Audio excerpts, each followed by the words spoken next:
Good morning, everyone. Um, this is another in the series of talks that I'll be giving on Fridays. And yeah, we just will have a maybe brief Q&A at the end of them. And some people had asked questions, and some of those I may not be able to we may not be able to address during this session, but Ajahn Chunda and I will probably address them together on Tuesday. So, anyways, it's good to be with everyone. Good morning.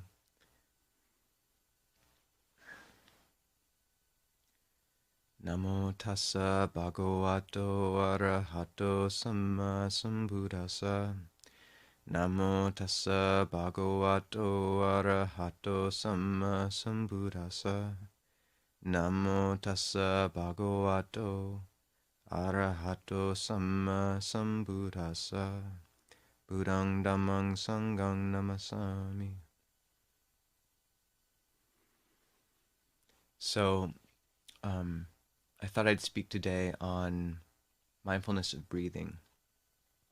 And it can sound, I think, initially like a technical subject or maybe out of keeping with last week's topic, which was grace and its place in the Buddha's teaching.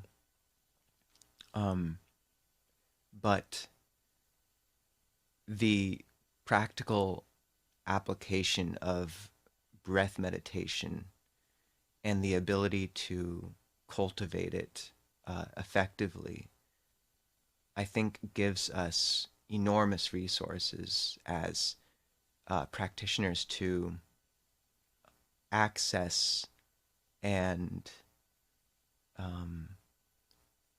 stay steady on this path and to access those deeper realms of grace and intimacy with life.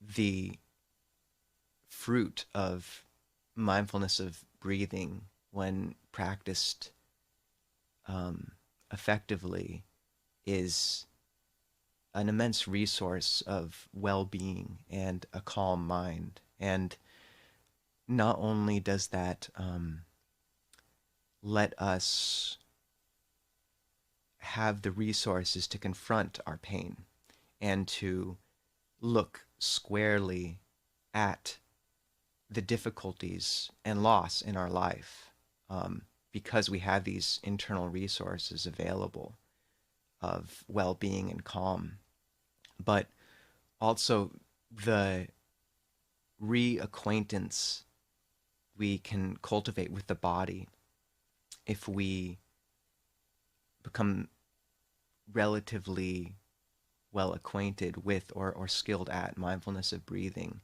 allows us to access the more pure and deeper elements and voices in us. That small voice and intuition, which I spoke of briefly last week, that can really guide us in life, is something that I find is very much associated with the body. And if we're alienated from our hearts and from our bodies, then we don't have access to that. And so this these practical steps of breath meditation can seem dry and maybe mechanical at first, but I think it's similar to a violinist getting to know their instrument. And one might have to practice scales quite a lot and become skilled at drawing a smooth stroke across the strings. But when that note is made pure and lucid, then you're able to actually play really beautiful music. And I think that's what mindfulness of breathing does, is it's perfecting our instrument. And the Buddha referred to mindfulness of breathing as the abode of the Tathagata.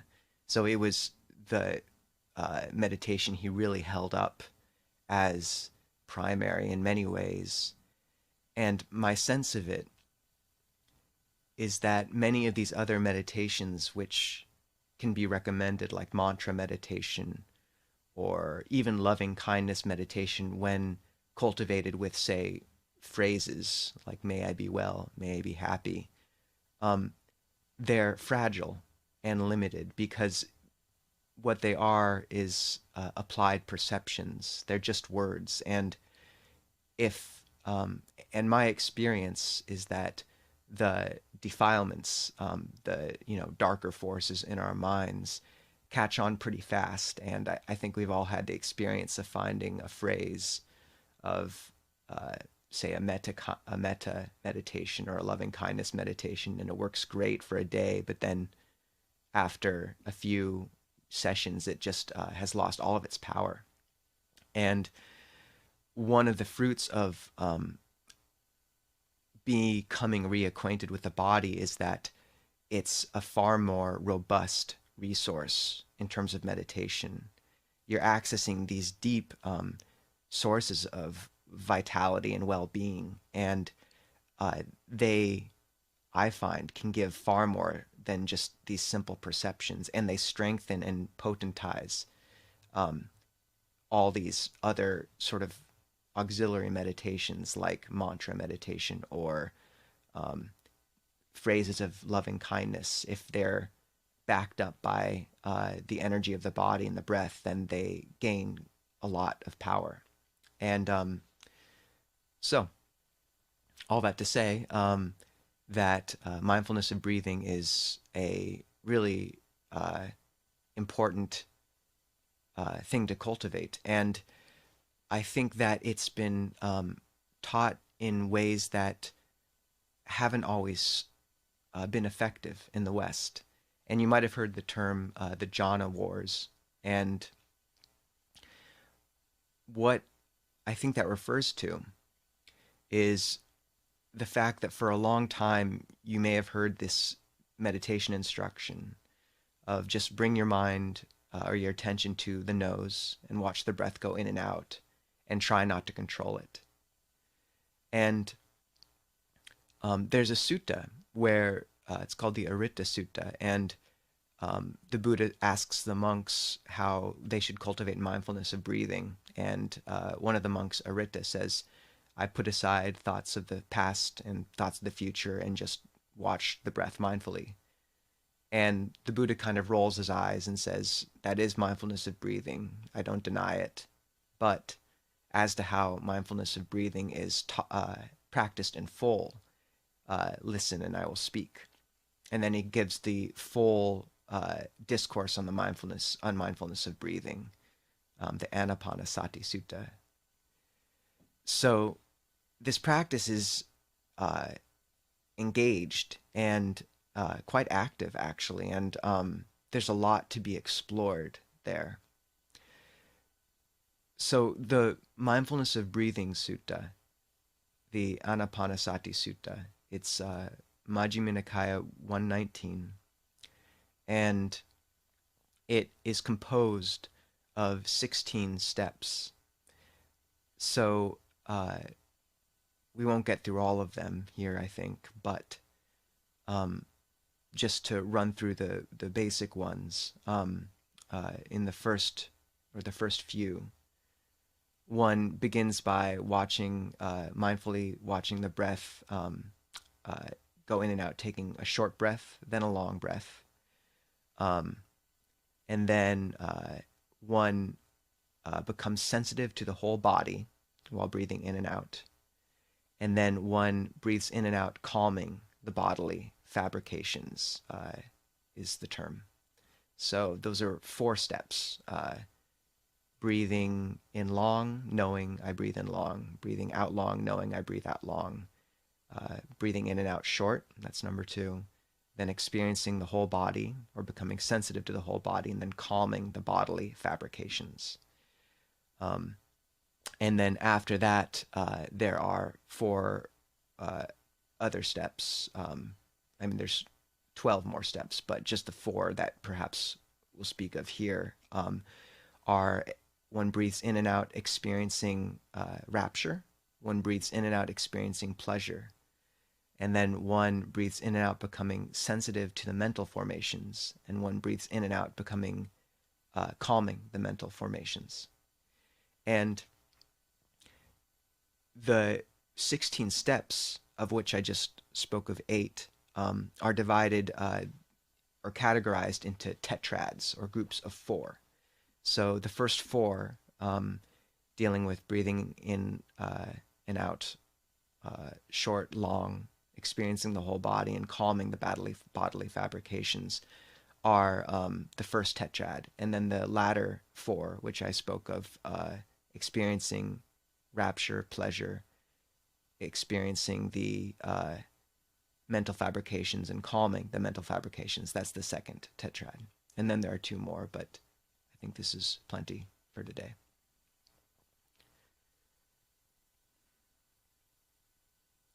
So the classic instruction around breath meditation of bringing one's mind or attention to the nose and not controlling the breath, I find problematic for 2 reasons. One is that we are extremely active and controlling people in the current Western, college-educated society, or as sort of individuals brought up in this society, our minds are very active, and to just tell ourselves to not control the breath at the very beginning of a meditation is, I find, extremely difficult, and frequently just leads to this sort of clenching up and trying not to control, which is problematic.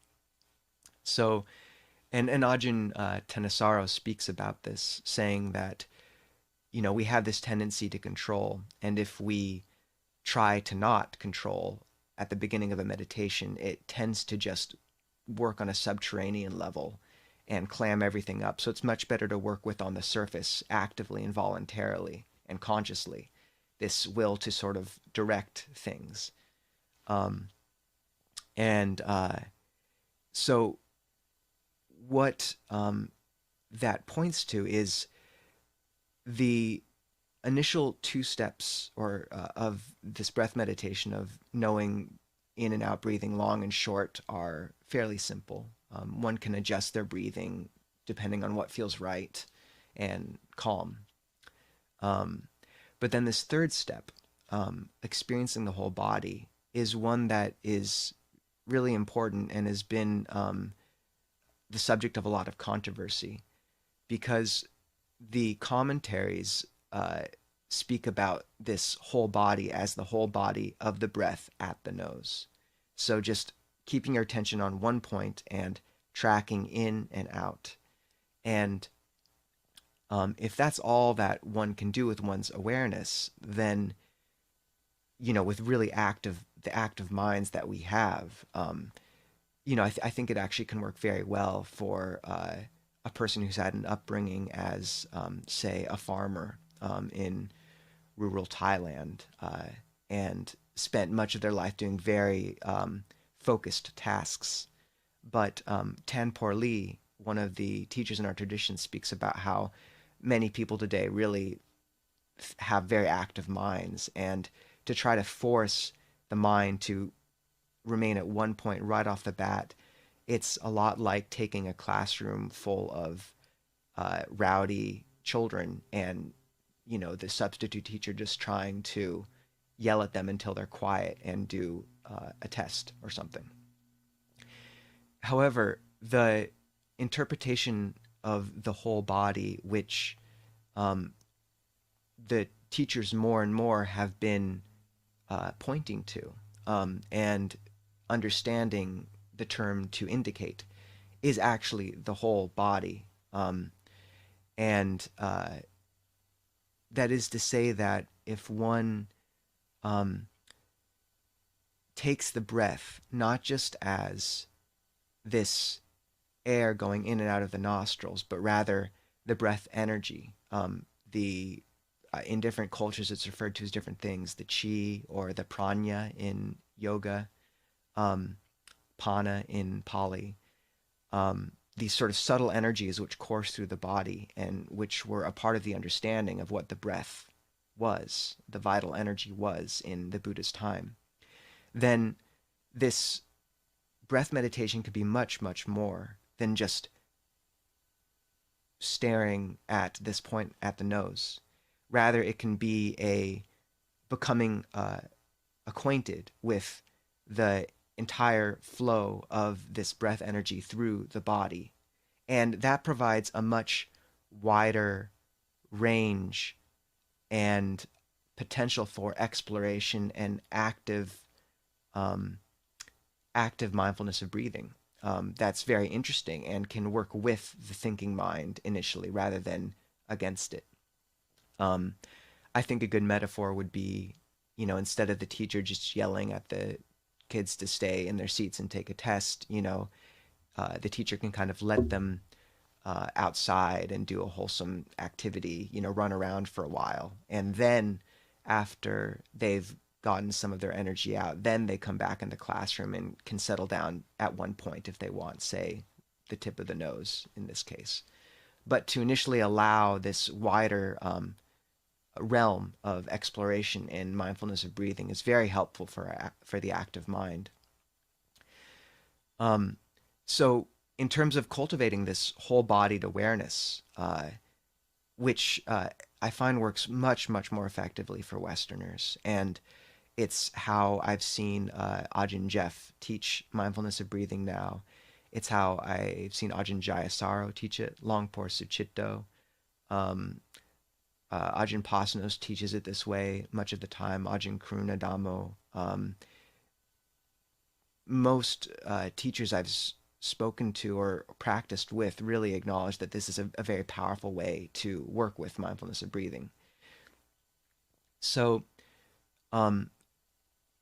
some skillful means of really dropping the awareness from the head, where it's almost always located, to the whole body and into the torso and the heart, and becoming acquainted with the breath energy's flow in these other parts of the body. There's two really good manuals online, Keeping the Breath in Mind and With Each and Every Breath, in which Ajahn Jeff runs through some very basic steps. But there's several visualizations you can use, imagining the energy of the breath as light, coursing down through the top of the head and down through the body, the left side, and out the left foot, and then up through the right foot and up the body and to the top of the head. One can imagine sort of this is a Longpo Suchitto visualization, but a sort of warm butter melting down the back of the neck and sort of coursing down the body. And these sound silly, but they do work. I think one of the most simple ways is most systems of across cultures of looking at how the breath energy moves, the subtle energy, whether it be in Kundalini yoga or Qigong, is that the breath energy moves up the spine, the main meridian, as they call it, and then down the front of the body. And so cultivating moving one's awareness with through this circuit of the breath energy, and establishing one's awareness at different points along this circuit and breathing for a time at that point allows one to sort of slowly expand their awareness of how these energies move and become sensitive to them. So the what I've seen Longpo Suchitto and Ajahn Jayasaro tend to teach is just imagining the body separated into three different chambers, one at the head area, one at the torso, and then one sort of down by the belly button. And just establishing the awareness at each of these points in sort of a a broad, loose awareness there, and just breathing for a time there, and becoming sensitive to how it feels, and if it feels good. One can, establishing awareness sort of around the head, and then if it gets tight or it becomes less engaging, the mind will naturally want to move on, and then you drop it to the torso and breathe there for a while, and then drop it to the belly button and then breathe there for a while, and then expand the awareness to encompass the whole body and breathe there for a while, and then you can repeat. Do all three chambers, staying at each point as long as feels appropriate or interesting, and then expanding for the whole body, and just move in circuits like this, a little like a dog kind of circling its bed before lying down. And to supplement this, one can imagine sort of a ball of light as the breath, expanding and contracting with the breath at each of those points. You can experiment with moving the awareness to the left and right side of the body, each of these points. And you'll usually find that one side is much more numb than the other. And you can correct that over time by slowly cultivating awareness of the breath energy in this way. And over time, one finds that there are flavors of the breath at each of these points, and certain resonances. For example, around the chest, there's near the heart, there's a great deal of potential for metta. And and these are very useful ways of becoming acquainted with the whole body and of this sort of engaged anapanasati, mindfulness of breathing. Tanpor Lee refers to each of these as the stations of consciousness, basically, in the head, the throat, the heart, and then down by the what Chinese medicine refers to as the dantian, or right sort of above the belly button, or near the belly button. And there are others, but those are sort of main points that also correspond roughly to the chakras. So when one cultivates that sort of awareness over time, it's a fun exploration, and it works a lot with the thinking mind rather than against it. Because it's interesting, it's active, it's engaged. And over time, after one makes several circuits, the mind does naturally settle down. And at that point, one comes to the spot where the breath feels most prominent. It might be sort of near the heart or at the nose, but keeps the awareness wide as well, sort of like a spider resting at the center of a web, but sensitive to all the spots at the web. That when one does this, the whole body and the breath energy becomes something that you do become acquainted with. And this is the sort of fulfillment of that third step of becoming sensitive to the whole body. The fourth step of calming the bodily fabrications, one will find that the breath becomes more and more subtle as one does this and calms down. But also that as one moves through the body, you begin to realize it's a very interesting place. Much of our trauma and pain is held in the body. So there are these bodily formations, kaya sankhara. Officially, or in the suttas, it's referred to explicitly as the breath, but Ajahn Jeff also has spoken of them as being related to the knots in the body, the sort of perceptual knots in the subtle body, which are associated with trauma and tension and pain. So many of us have one, say, in the throat, or you may experience a knot around the heart and in the chest associated with fear, or down below. And as the energy begins to move and circulate freely, then these knots become very apparent because they're blocking that circulation. And one can really work on relaxing them and calming them, either visualizing light kind of coursing through them, or just almost just touching them lightly with awareness, with a bright and gentle touch. And that when, and similarly, when thoughts come up, frequently they'll be associated with a point of tension. Sort of, there'll be a sensation in the body, and then the thought will come up. And one can calm the sensation first, and then the thought will dissolve. So as these bodily formations calm, as we relax them, then this flow of energy becomes smooth and becomes a source of a lot of refreshment, which is the next step in the mindfulness of breathing sutta, is becoming sensitive to rapture.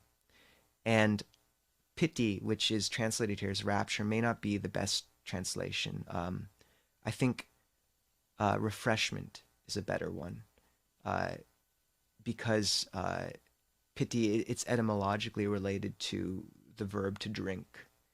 And there is this huge sense of well-being that comes when the subtle energy of the breath is allowed to circulate freely in this way. And so a good litmus test, I'd suppose, of if one is practicing those first four steps correctly, is if afterwards one is beginning to experience the sense of refreshment, this welling up of real a feeling of sustenance, and we realize as soon as that begins to kind of come up that in many ways we've been starving for it.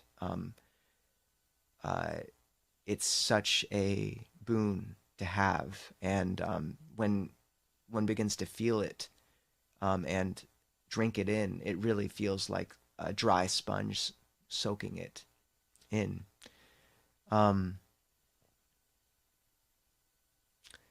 So, yeah, these are practical instructions that the Buddha gives. I find that many Westerners, we're so alienated from our bodies that there needs to be some expedient means to drop the awareness from the head into the heart. So many teachers in our tradition use qigong. I know yoga can help. I find cold showers are helpful personally, but this is not a dry practice.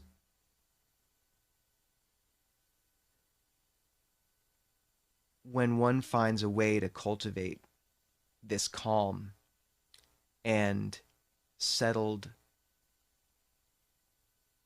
sense of well-being in their life and in meditation, then one gains access to a happiness which is one's own and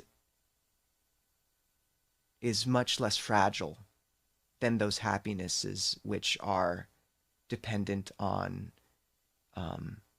those around us, on certain experiences, on the body's ability to go skiing or be healthy or out of pain.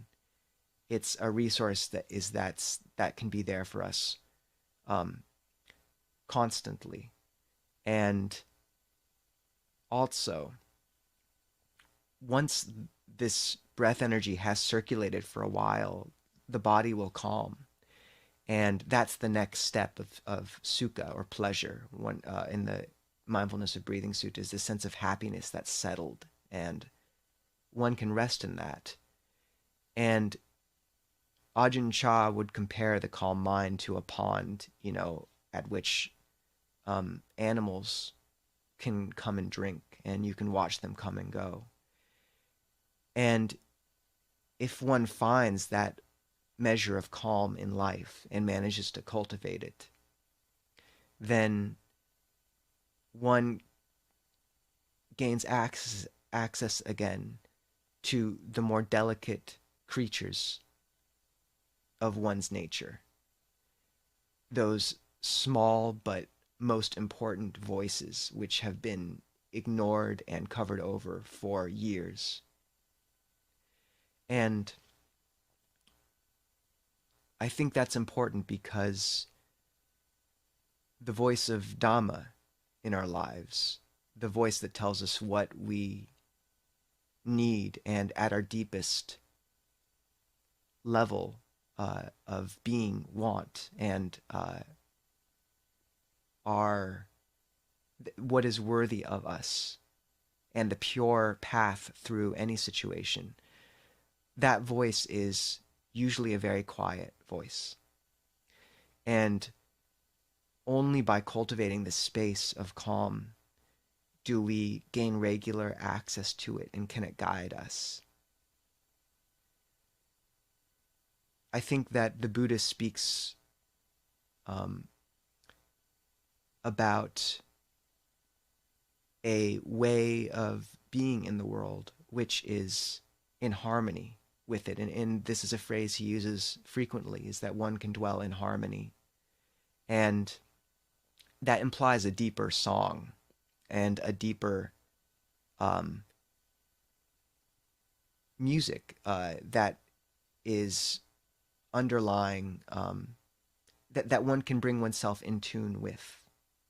And for me, that's what, say, the Arahants are completely in tune with, namely that they undertake only actions which are completely pure, and that in every situation there's a way of acting and conducting ourselves which is completely in tune and blameless in that situation, no matter how difficult it is.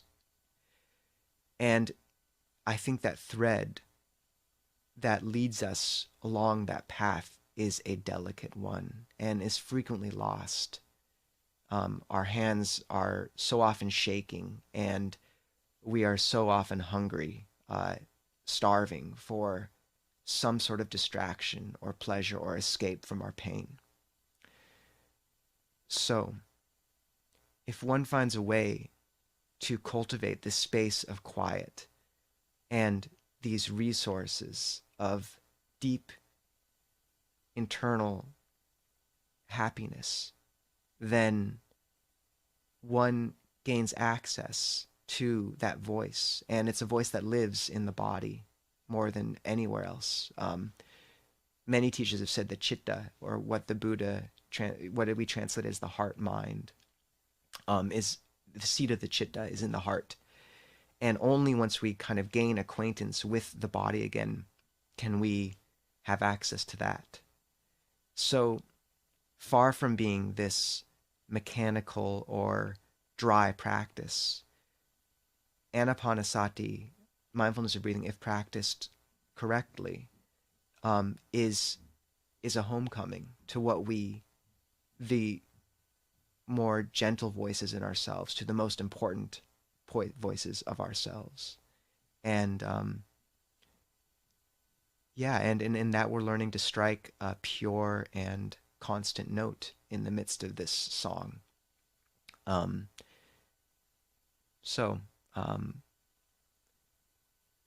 think I only managed to get through a few of those steps, but hopefully it wasn't too much. But I found that this way of practicing mindfulness of breathing saved my practice, and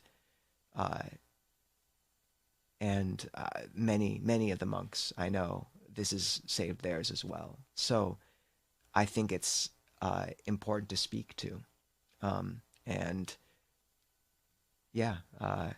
perhaps it'll work for you, perhaps not. And not to say that at the end of that practice of letting the mind move around the body and explore it and actively work with it, one doesn't come to one point and gain that sort of one-pointed focus.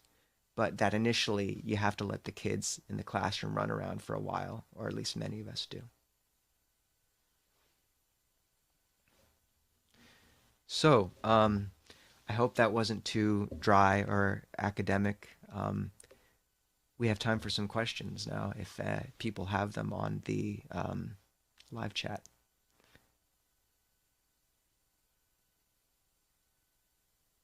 Mm.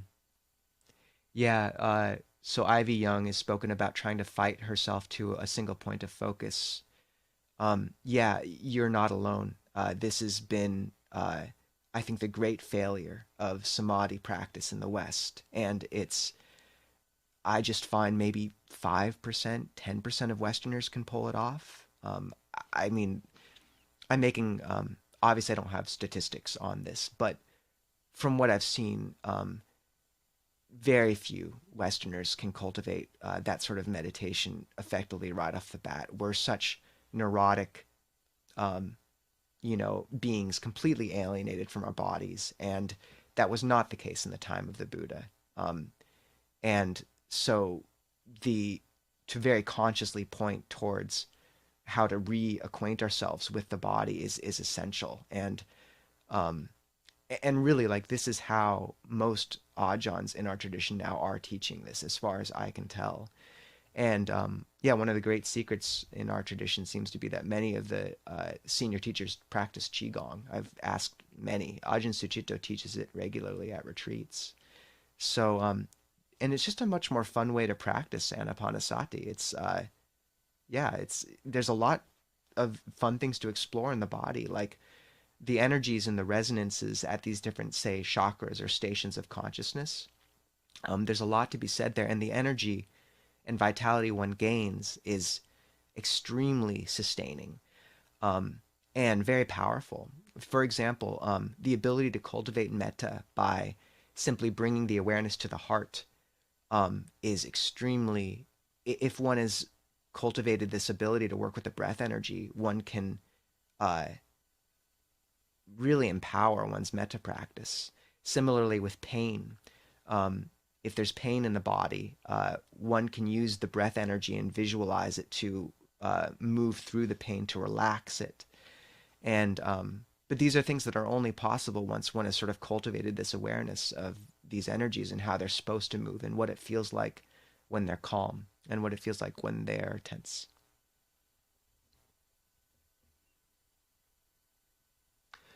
Is there a reference to the exercise you mentioned, shifting awareness from left to the right as you move down the three centers of the body?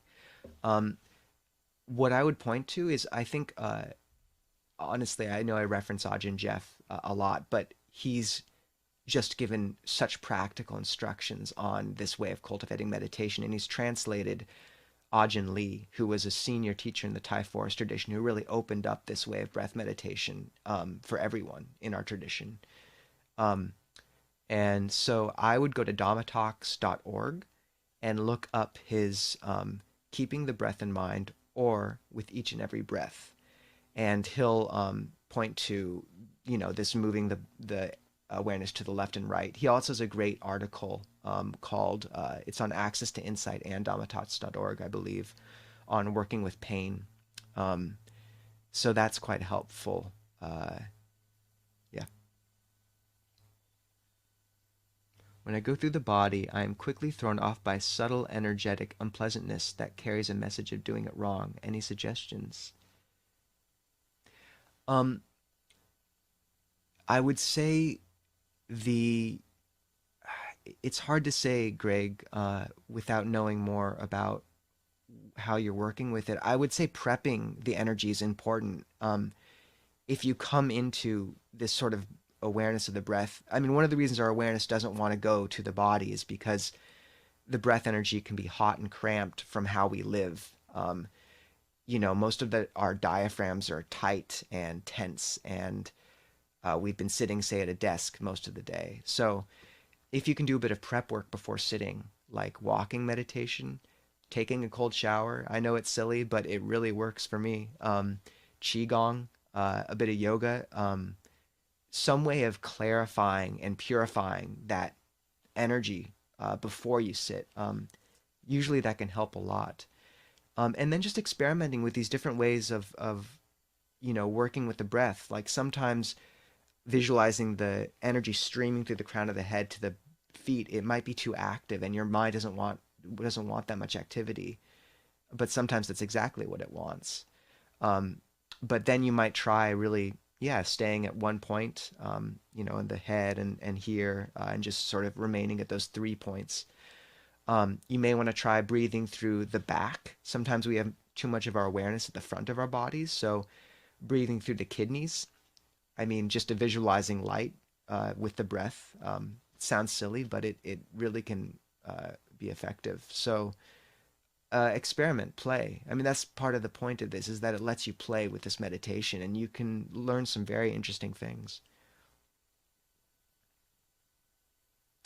Yeah, yoga with Karina. So, oh, great. So, yeah, Karina, good to see you. A avid practitioner at Abhayagiri and very experienced with yoga. And yeah, sent a helpful email on how there's a lot of similarities with what I've been speaking, what the Buddha speaks about, and yoga. And I find that's the case is that most cultures have encountered this in some way, shape, or form. The systems of visualizing the breath body across traditions are quite similar, actually. Great, great, Adam. Adam asks, once piti and sukha have arisen and are steady, how do you know when to let go of vitaka and vichara? Oh man, that's a big question. I might wait for a second on that and address Mary Webster's question. E. Webster, is there a difference between men and women for moving the energy down the left or right of the body? Good, Mary. I think you may have actually read Ajahn Jeff's treatise about the breath energy uh, with each and every breath, or keeping the breath in mind. I forgot which. And yes, this is the visualization I mentioned with moving the light down through the crown of the head and down the body, out the foot. Um, Tanpurli, I think, recommends women move it down the left side first and up the right side, and men move it down the right side and up the left side. I could be wrong about that. I It may matter a lot. I've never found it's terribly. I've had a lot of problem with it either way, but that might be worth looking into. And yes, I do remember that it is different for the different genders. For me, that technique is limited to when my mind's very active. Much more, this working with the circuit or down the front of the body and up the spine is effective, and that's the same for both genders.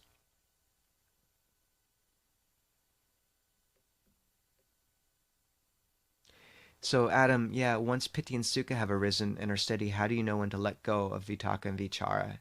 So, for those who don't know, vitaka and vichara means directed thought and evaluation.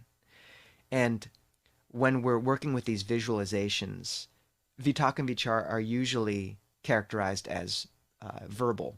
Um, so, saying, uh, you know, I may the breath move down one side of the body, or be with the breath, with the breath. Um, so first of all, I find that if one is using verbal mental vitaka vichara, directed thought and evaluation, it's very good to phrase the phrases as questions, because we tend to be so overbearing as Westerners that giving yourself an order, it's just too much. But if you ask yourself a question like, where do I feel the breath? How does the breath feel good? Can I take a long breath? Um, it's much more receptive and open and gentle. However, these visualizations of light, say, are also vitaka vichara, also directed thought and evaluation. And um, the difference between these terms is usually compared to the ringing of a bell and the listening to its resonance.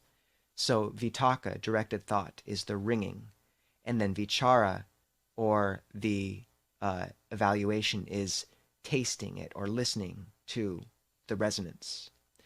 So what I think that manifests for usually is you apply a perception. For example, imagining the light running down one side of your body, or a ball of light expanding and contracting with the breath at any of those three chambers. And then you'll find that you become involved with it and just want to kind of taste it, and the mind becomes absorbed in that sensation of the breath. And that's the tasting, that's the listening to the ring. And as things get calmer, I find that the vitaka, the directed thought, the ringing of the bell, the resonance.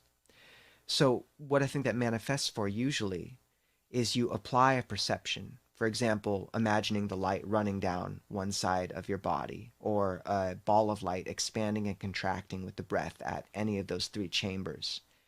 And then you'll find that you become involved with it and just want to kind of taste it, and the mind becomes absorbed in that sensation of the breath. And that's the tasting, that's the listening to the ring.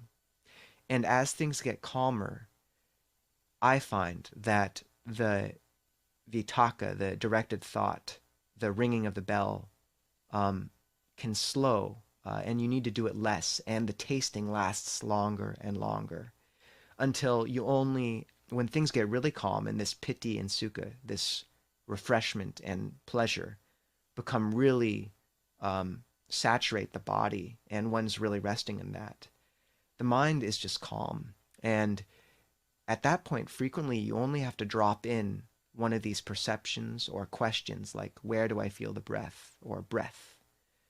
Because at that point, it may be so calm that you don't need to have these complex visualizations. It might just be enough to say breath.